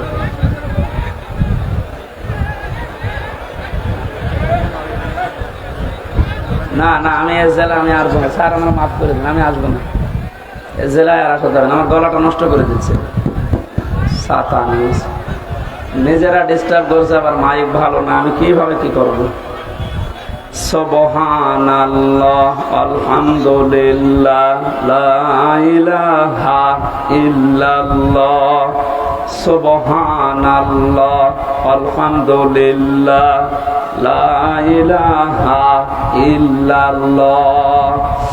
সাইদ ভাইয়ের মা, মগধ ভাইয়ের মা, ইয়ামিন ভাইয়ের মা, রায়হান ভাইয়ের মা, তোমরা বড়ই ভাগ্যবতী, আনলে ধরাই দিনের জ্যোতি। সালাম জানাই তোমায় ফেরেশতা মা, সালাম জানাই তোমায় ফেরেশতা। বলেন মারহাবা। আবু সাইদকে নিয়ে কয়েকদিন একটা ভিডিও চলছিল যে ওরা শহীদ হয়নি, নিজে গুলির সামনে বুক পেতে দিয়ে আত্মহত্যা করেছে। এই কথাটা যদি কেউ মন থেকে বলে থাকে, আহলে হাদিসের নামে নাকি একটা লোক এই কথা জানিস, এই কথাটা যে বলেছে ও যদি তওবা না করে ওর ঈমান চলে গেছে। কারণ এই যে শহীদ, এই শব্দটা গরু ছাগলের নামের আগে লাগানো হয় না। এ কত দামি শব্দ জানেন? মানুষ যেন শহীদের বিরুদ্ধে মুখ দিয়ে কিছু না বলে, আল্লাহ মুখের উপরে নোটিশ দিয়েছেন, ওয়ালা তাকুলু লিমা ইয়ুকতালু ফি সাবিলিল্লাহি আমওয়াত বাল আহয়াউ ওয়ালাকিন লা তাশউরুন। আল্লাহ পাক সূরা বাকারার 154 নম্বর আয়াতে জানিয়েছেন, এই মুখ দিয়ে কোনোদিন এই কথা বলবি না যে আবু সাইদ এমনি মারা গেছে, না ও শহীদ হয়েছে। ও মরে গেছে জীবনও বলবি না, ও জিন্দা। বাল আহয়াউন, শুধু জিন্দা না। আল্লাহ পাক বলেন মানুষের মুখ দিয়ে বলার পরে যেহেতু ধারণার একটা জগৎ আছে, মনের একটা জগৎ আছে, ধারণা করতে পারে মানুষ যে মনে হয় মরে গেছে। আল্লাহ ধারণার উপরও নোটিশ দিয়েছেন, ওয়ালা তাহসাবান্নাল্লাযীনা কুতিলু ফি সাবিলিল্লাহি আমওয়াতা বাল আহয়াউন ইনদা রাব্বিহিম ইরসাকুন। আমি তো বাস্তব কথা বলছি, ভালোভাবে খেয়াল করেন। সূরা আলে ইমরানের 169 নম্বর আয়াতে আছে, আল্লাহ পাক বলেন পৃথিবীর মানুষেরা ধারণাও করবে না, মুখ দিয়ে তো কোনোদিন বলবেই না, ধারণাও করবে না যে শহীদরা মরে গেছে। ওরা তো জীবিত এবং আমি আল্লাহর কাছে ওরা খাবার খাচ্ছে। খাবার খেলে মানুষের শরীরে রক্ত গোশত তৈরি হয় না, হয় না? বলেন না কেন? এটার প্রমাণ গায়বান্দারে সাব্বির নাকি জানো, সাকিব। কবরে দেওয়ার 1 মাস পর যার শরীরে রক্ত পাওয়া যায়, বলেন তো সে যদি খাবার না খাবে তে শরীরে রক্ত পেল কোথায়? নবীজির চাচা হযরতে হামজা রাদিয়াল্লাহু তাআলা আনহু, উনি যখন শহীদ হন তাকে 70 টুকরা করেছিল কাফেররা। এত রাগ ছিল তার উপরে, তার লজ্জা স্থান পর্যন্ত কেটে 3 টুকরা করেছে। যুদ্ধ শেষ হয়ে যাওয়ার পরে নবীজি বললেন, নিয়ে আসো লাশের টুকরাগুলো। বিভিন্ন জায়গায় তারা ছড়িয়ে ছিটিয়ে দিয়েছে, সব এক জায়গায় করে আল্লাহর নবী নিজের পাগড়ি মোবারক দিয়ে ঢেকে দিলেন লাশটা। মাথা থেকে হাঁটু পর্যন্ত ঢাকা হয়েছিল, বাকি হাঁটু থেকে পা পর্যন্ত বেরিয়ে যায়।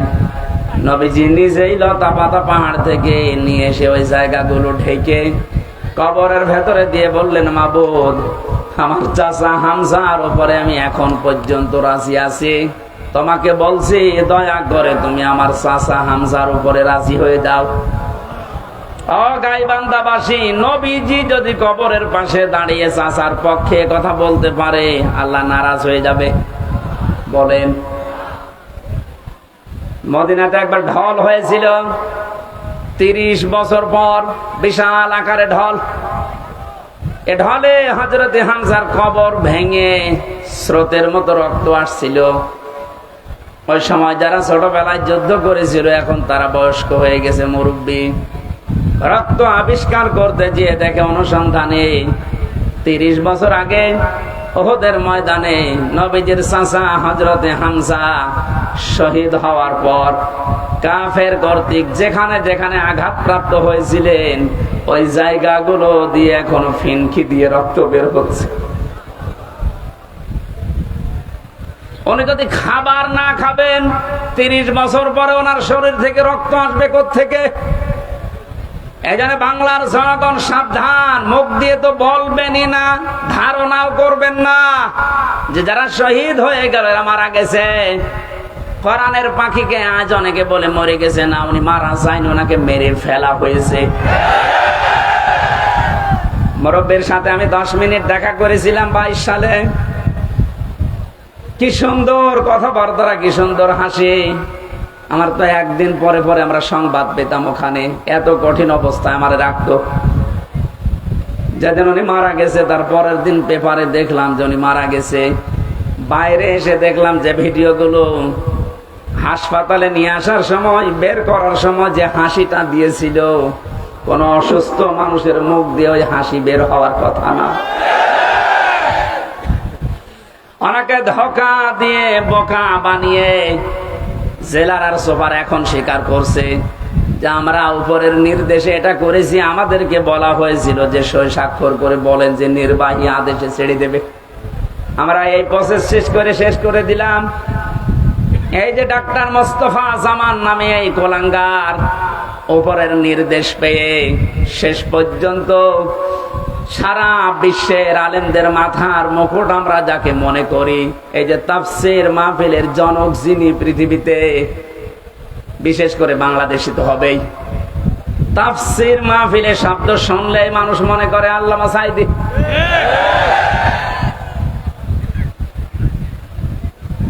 কি ছলা কলা করে ষড়যন্ত্র করে তাকে ইনজেকশনের মাধ্যমে দুনিয়া থেকে বিদায় করে মানুষকে দেখিয়েছে, বিশ্ববাসীকে জানিয়েছে উনি এমনিতে মারা গেছে।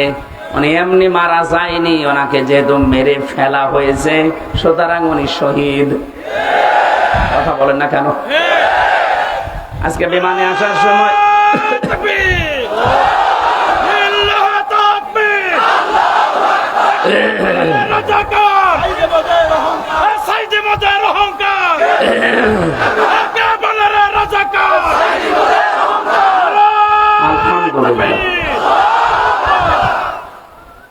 আজকে মিরপুরে নামাজ ছিল 10 নম্বরে, মিরপুর ঢাকা।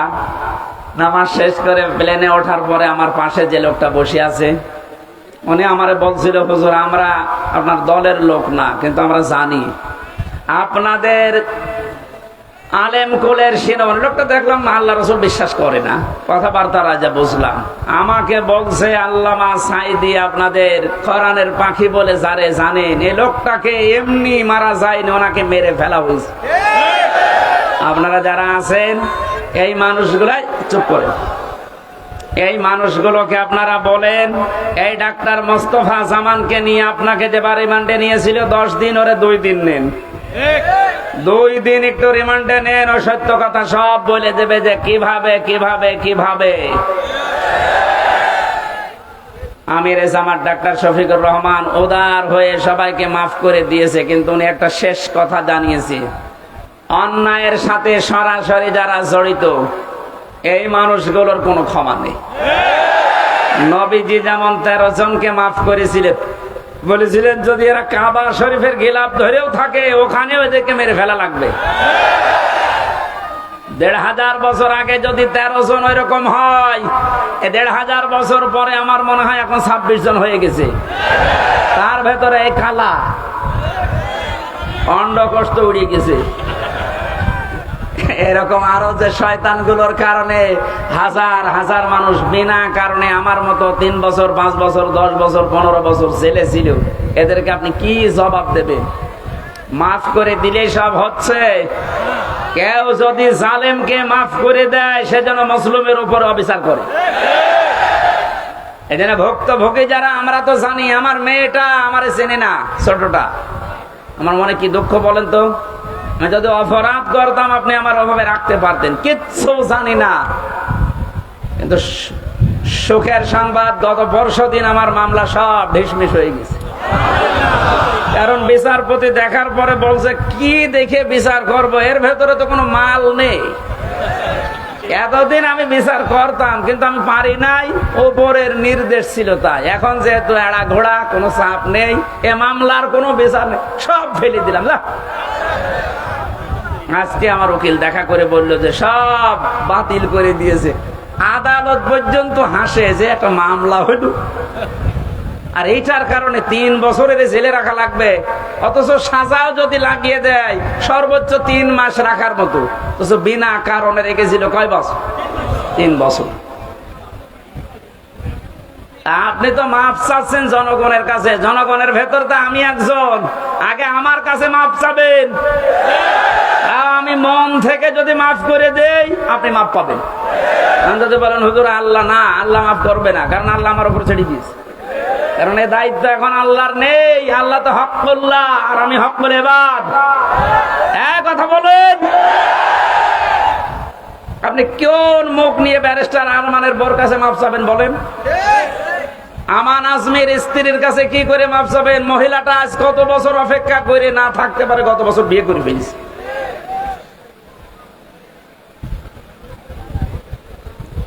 শয়তান পর্যন্ত আমার মনে হয় কান্নাকাটি করেছিল, কিন্তু জালেমদের মনের ভেতরে একটু দয়া আসে না।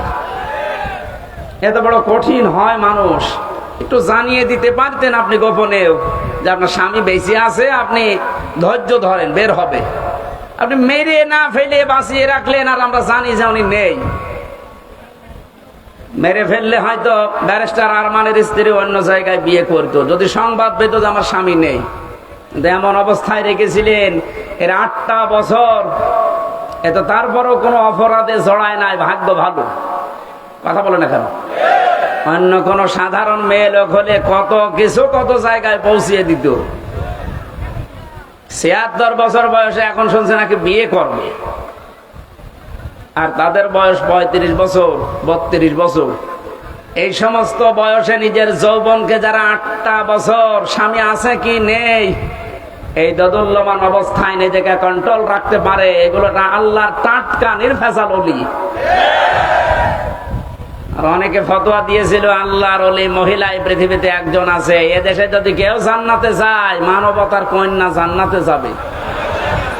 শয়তান এগুলো শুনতো আর হাসতো, আল্লাহ তুমি আমারে শয়তান বানিয়েছো।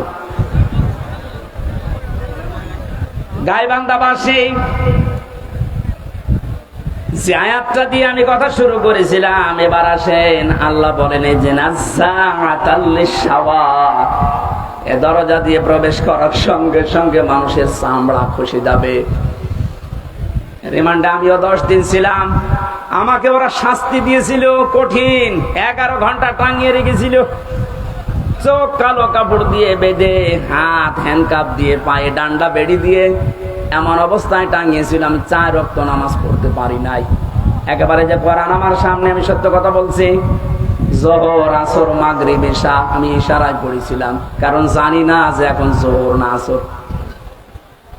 মাটির নিচে এমন এক ঘরে নিয়েছিল, ওখানে দিন রাত বোঝা যায় না। এই কঠিন অবস্থাতে শুধু জিজ্ঞাসা করতাম যে স্যার এখন কি নামাজের সময় হয়েছে? ঝাড়ি দিত উপর থেকে, কিসের নামাজ পড়বা? যে কয়টা অফিসার আমি দায়িত্বে পেয়েছি, ও একটা এত খারাপ, এত জানোয়ার, আল্লাহর ভুল ধরতো। বলেন যে লোকটা আল্লাহর ভুল ধরতে পারে তার কাছে আমির হামজা কি? আমরা মাঝে মাঝে এই নখ তুলে নেওয়ার যে যন্ত্রপাতি গুলো আছে নিয়ে এসে বলতে যে নখ তুলি এইগুলো দিয়ে। আর এখন জালেমদের একটু শুধু ডিম মারছে, তাই অনেকের সহ্য হচ্ছে না।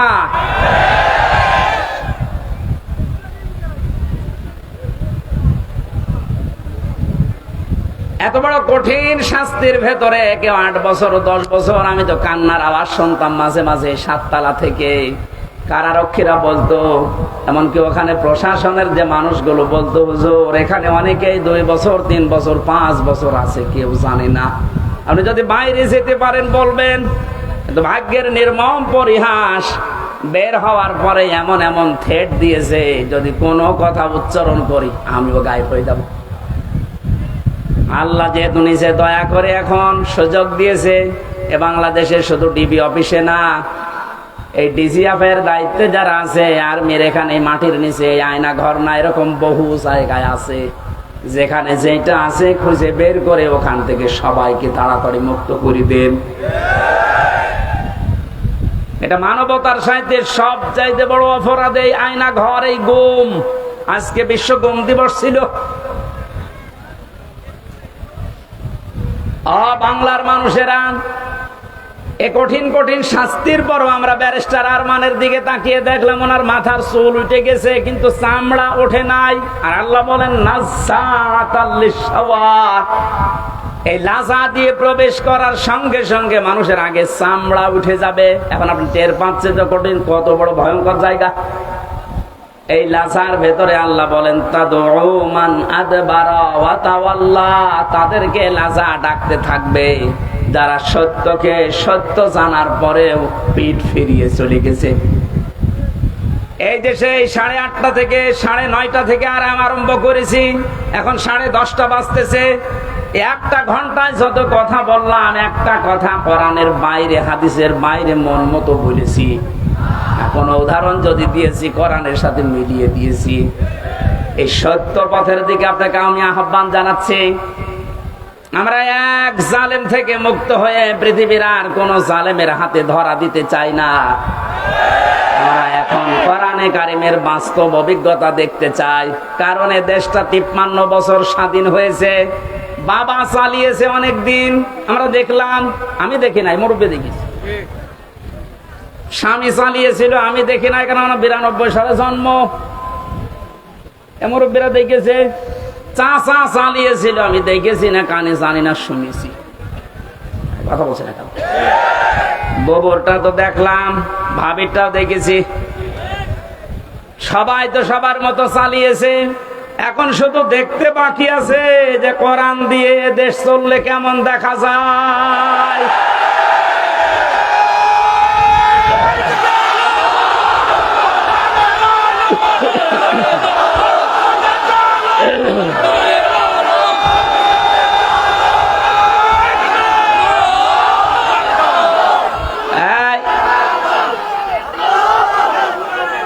আজকে কে যেন ফতোয়া দিয়েছে যে নারায়েত তাকবীর এই শব্দটা বলা শিরক। কারণ নারায়েত মানে নারুন থেকে এসেছে, এটা পাগল। নারায়ণ শব্দটা নারতুন থেকে, নারতুন মানে উচ্চ, তাকবীর মানে আল্লাহর আওয়াজ। তাকবীর মানে কি? নারায়েত তাকবীর, উচ্চ আওয়াজে আপনি তাকবীর দেন, এই শব্দটা এখান থেকে।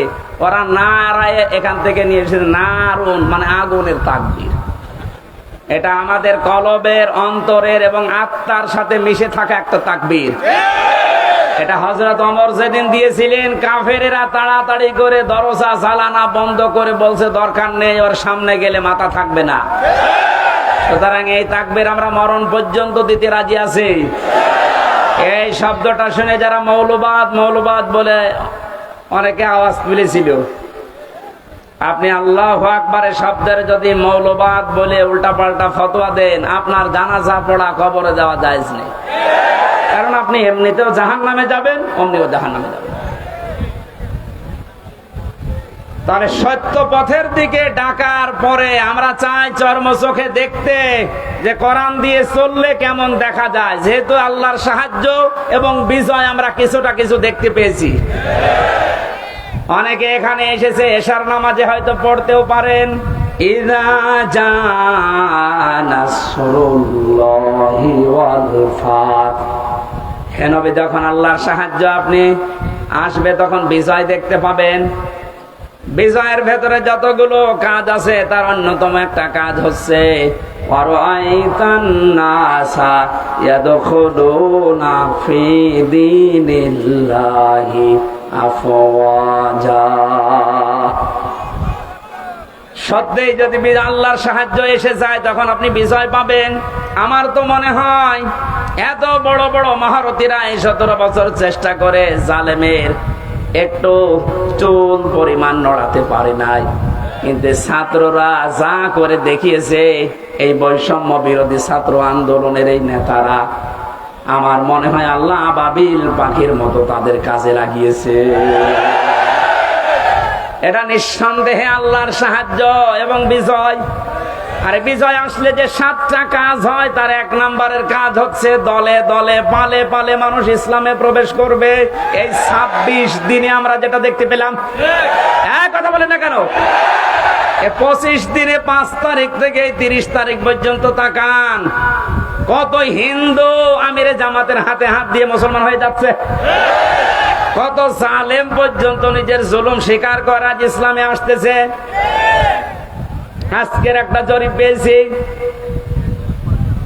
আগস্টের 5 তারিখের আগে এই দেশে মাত্র 20 জন মানুষ চাইতো 100 জনের 20 জন যে ইসলামে দেশে কায়েম হোক।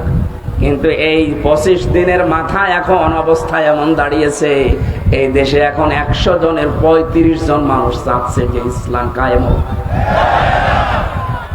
এই সময়টা একটু চেটে দেন। বাংলাদেশে যারা একামতে দিনের দায়িত্ব পালন করে, এ মানুষগুলোর যে ইখলাস আমি দেখেছি। আমি তো বাস্তব ওয়াজ করছি ওনার সাথে, আমি 4 দিন থেকে জেলখানায় একেবারে পাশাপাশি আমি দেখেছি লোকটার আমল, লোকটার ঈমান।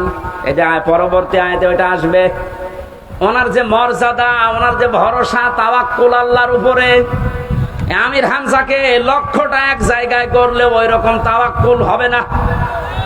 আমি কত আলেমকে জেলখানায় কাঁদতে দেখেছি, আফসোস করে, এমনকি আল্লাহকেও দোষারোপ করে। অথচ লোকটা একটা জেনারেল মানুষ, একটা ডাক্তার, কাদের সঙ্গে স্পর্শে এসে কোন জায়গায় যে আল্লাহ পৌঁছিয়ে দিয়েছে তারে। আমি যে প্রথমে বলেছিলাম, কেউ যদি জিন্দা ওলি দেখতে চান ওনার দিকে তাকাবেন, কারণ ওনার আমল, ওনার কাজ কারবার, অ্যাক্টিভিটিস, ইখলাস আমি নিজের কাছে থেকে 4 দিন দেখেছিলাম। আমি যুবক মানুষ, এখন 33 বছর বয়স আমার। সারাদিন কোনো কাজ ছিল না, শুধু চিন্তা ছাড়া। তারপরও রাত 9টা 10টার পরে আমি শুয়ে পড়তাম। আরে মুরব্বী মানুষের মাথার উপরে এতগুলো মামলা। ওনার ছেলে ওই সময়ও ছেলে, ওনার স্ত্রী অসুস্থ, ওনার সহকর্মী সহযোদ্ধা যারা এই যে হাজার হাজার পালিয়ে বেড়াচ্ছে, হাজার হাজার জেলে। ওনার দলের প্রতীক নেই, দল নিষিদ্ধ। এরকম কঠিন মুহূর্তেও লোকটার চেহারার ভেতরে চিন্তার কোনো ছাপ নেই। প্রতি সপ্তাহে 4টা 5টা করে হাজিরা দিয়ে দিয়ে এই যে 8-9 ঘন্টা গাড়িতে থাকা লাগতো। যখন জেলখানায় এসে পৌঁছাত ওরা 9:30 10টায়, বলতাম স্যার খাবার খাবেন না? আপনার এই যে এখানে কিছু দুষ্ট লোক আছে, ওদের মাধ্যমে মোবাইল পাওয়া যায়, চুরি করে নিয়ে এসে দেয়। আমার বংশে হামজা মোবাইল দিয়ে করব কি? কেন আপনার সন্তান আছে, ছেলে, আপনার স্ত্রী অসুস্থ, আপনার দলের লোক সব পালিয়ে বেড়াচ্ছে, একটু খোঁজ নেবে। ওই কঠিন মুহূর্তে আমার বলছে হামজা, আমার সন্তান সহ, স্ত্রী সহ, আমার সহকর্মী সহযোদ্ধাদেরকে আমি আল্লাহর হাতে রেখে এসেছি। আমার তো একেবারে পুরোপুরি বিশ্বাস ওই দিন থেকে যে ওনার এই তাওয়াক্কুলের কারণে এই 25 দিনে 20 থেকে 35-15% মানুষ ইসলামে আসা বেড়ে গেছে। এজন্য মানুষগুলোর ইখলাসের আপনি দাম দিতে শেখেন। এদেশের দেশপ্রেমিক হিসাবে যদি এখন 1 নম্বরের তালিকায় থাকে যারা ভুয়া ভুয়া তুলেছিল, তাদের এখন মানুষ চিনে ফেলেছে। বাংলাদেশে একজন প্রথিতযশা আলেমে দিন মুফতি কাজী ইব্রাহিম বাইরের দেশ থেকে ঘোষণা দিয়েছে, মানে কিন্তু পাগল ছাগল না, 10 জন আলেম যদি এই দেশে থাকে তিনি একজন। ঘোষণা দিয়েছে এই বাংলাদেশে যদি কেউ দেশপ্রেমিক বলে দাবি করে সেটা 1 নম্বরে জামাত আর শিবিরেরা। বাকিগুলো যারা এগুলো তুলতেছে, এই কথা শোনেন আগে, বাকি যারা এগুলো তোলে অধিকাংশ গুলোই মিথ্যাবাদী। দেশপ্রেমের ধোয়া তুলছে যে আমি দেশপ্রেমিক, অথচ শরীরের ভেতরে দেশপ্রেমের কোনো চিহ্ন নেই। পায়ে যে জুতা দিয়ে আছে বিদেশি জুতা, গায়ে যে শার্ট দিয়েছে বিদেশি শার্ট। হ্যাঁ, কথা বলে না কেন? এমনকি মাথার চুল কাটিং তাও বিদেশি, বিরাজ করে এসেছিল বিদেশি, এমনকি বিয়ে করেছে তাও বিদেশি। আর কে বলছে যে দেশপ্রেম?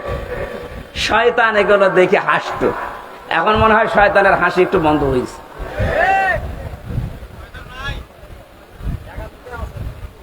এখানে সত্য পথে আহ্বান করলে আপনার অন্তত কিছু না থাকলেও কিন্তু বিবেক আছে।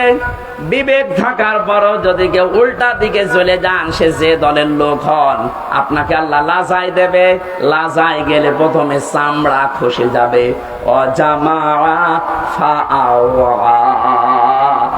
আল্লাহ পাক বলেন 2 নম্বরে দুনিয়ায় যারা মাল সম্পদ জমা করে আর মনে করে এটা স্থায়ী ভাবে থাকবে।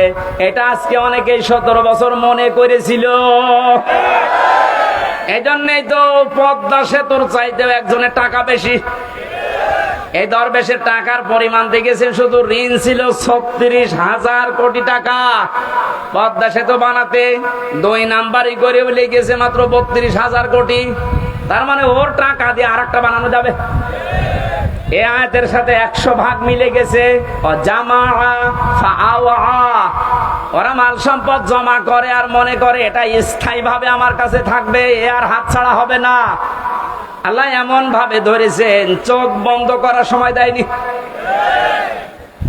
এই কথাগুলো বলতে বলতে আল্লাহ মানুষের কিছু আচরণ এবার তুলে ধরবেন। এবার আমি সহ যারা বসে আছি প্রত্যেকে আল্লাহর এই আয়াতের সাথে মিলান।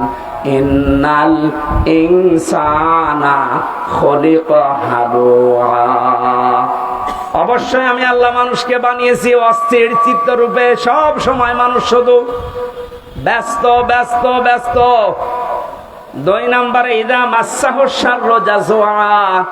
যখন তাকে কোনো অকল্যাণ স্পর্শ করে তখন হায় হতাশ করে, তখন একেবারে পাগলের মতো হয়ে যায়। ওয়াইদা মাসাহুল খায়রু মানুআ। যখন তাকে কোনো কল্যাণ ভালো কিছু পায় তখন ওই লোকটা কৃপণ হয়ে যায়। মানুষের কিছু চরিত্র বর্ণনা করছিলেন আল্লাহ রাব্বুল আলামিন বলেন, মানুষ অস্থির, বিপদে পড়লে মানুষ হায় হতাশ করে, নিয়ামত পেলে কৃপণ হয়ে যায়। কিন্তু তারা না, ইল্লাল মুসাল্লিন। মুসাল্লিরা বাদ দিয়ে কারা বাদ? আমরা এখানে যারা আছি মুসল্লি কিনা বলেন তো? বলেন বলেন।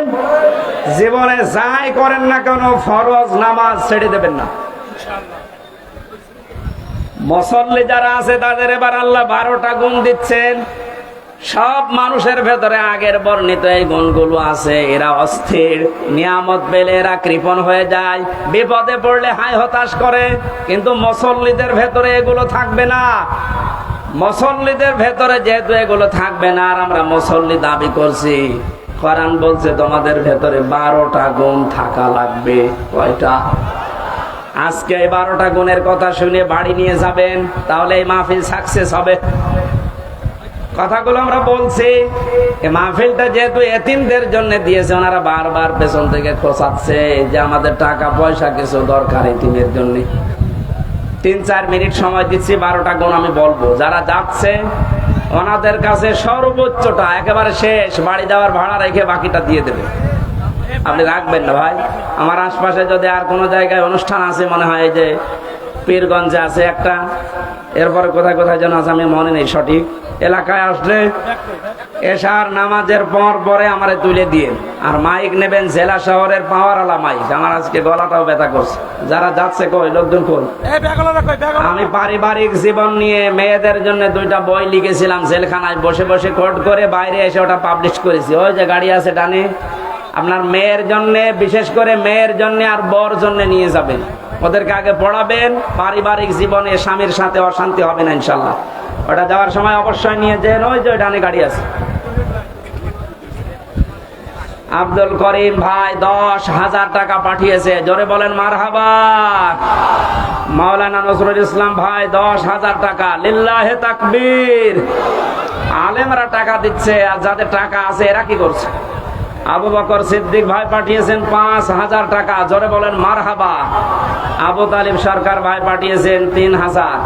আল্লাহ রাব্বুল আলামিন এই আলেমদের এবং একামতে দিনের এই খাদেমের, এমনিতে তারা মাজলুম, এই 15 বছর এই মাজলুম মানুষগুলোর টাকা যেন আবু বকরের সাথে কবুল করেন। এই ওঠাউঠি করে মুসলমান এফিডেভিট করা আছে।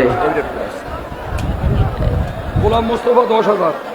গোলাম মোস্তফা ভাই এ মাহফিলের জন্য এতিমদের 10,000 টাকা, বলো ধরেন বলেন মারহাবা। আল্লাহ যেন তার জীবনের বিপদ আপদ গুলো দূর করে দেয়।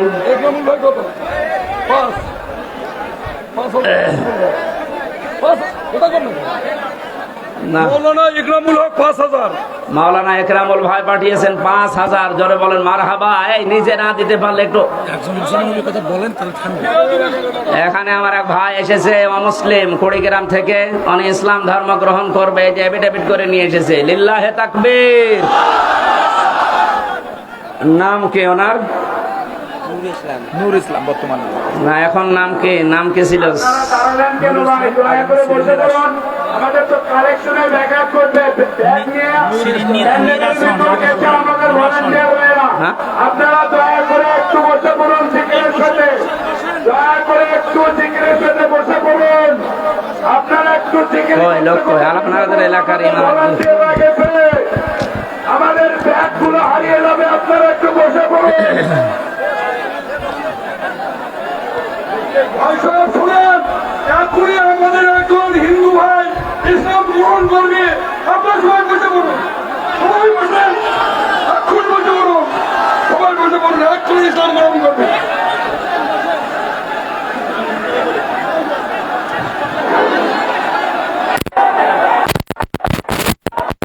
হ্যাঁ, আপনারা কথা বন্ধ করেন ভাই, কথা বন্ধ করেন। হযরত মুসলমান হতে এসেছিলেন, বিশ্বনবী তাকবীর দিয়েছিলেন। আপনারা দেন তো লিল্লাহে তাকবীর। ওনার নাম কি?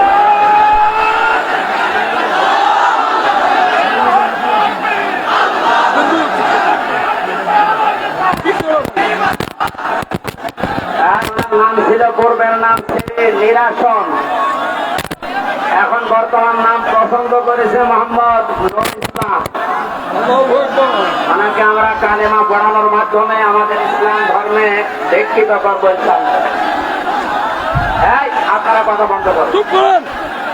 বিসমিল্লাহির রহমানির রহিম। লা ইলাহা ইল্লাল্লাহু মুহাম্মাদুর রাসূলুল্লাহ। আশহাদু আল্লা ইলাহা ইল্লাল্লাহু ওয়াহদাহু লা শারীকা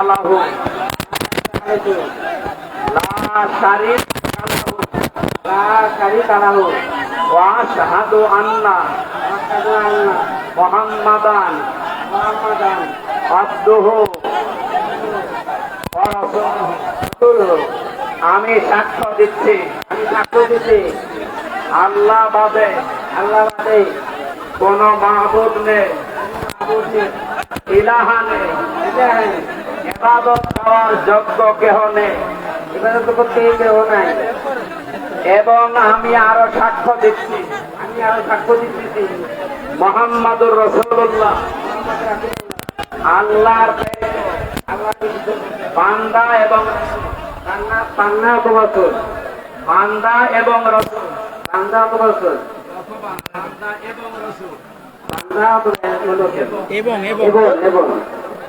এই মুহূর্তে উনি আমাদের ভেতরে নিষ্পাপ, আমাদের সবারই গোনা অল্প কম বেশি আছে, ওনার এখন আর কোনো গোনা নেই।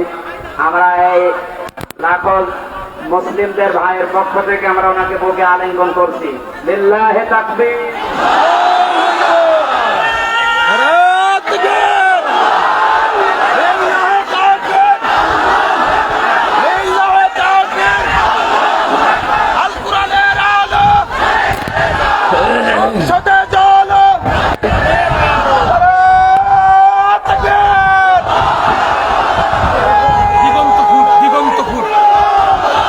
দিগন্ত ফুটের মালিক 1000 টাকা পাঠিয়েছেন, আল্লাহ যেন কবুল করেন, বরকত দেন। সম্মানিত ভাইরা, মাইকটা একেবারে আমি শেষ করে ফেলেছি।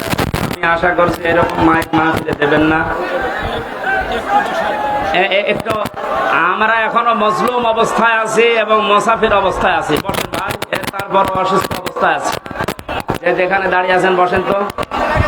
এই যে দানে আছে ওটা স্ত্রীর জন্য, মেয়ের জন্য মাস্ট বি, অবশ্যই নিয়ে যাবেন সাথে করে।